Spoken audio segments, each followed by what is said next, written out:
Maswerteng hapon po mga ka-STL. Narito na po ang resulta ng STL Batangas para sa araw na to, second draw, January 9, 2026, araw ng Biyernes. Naway ang mga natayan niyo pong mga numero kanina ay manalo nawa ngayong hapong ito, 4:30 PM. Kaya't kunin niyo na po ang inyong mga ticket.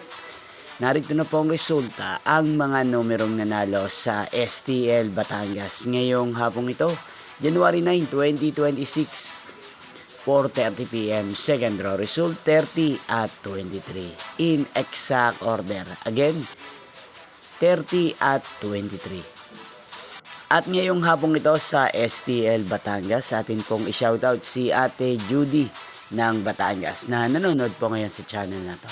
Shoutout po sa inyo Ate Judy, sana po ay nasa maayos kayong kalagayan. At sa lahat po ng mga taga Batangas, shoutout po sa inyong lahat.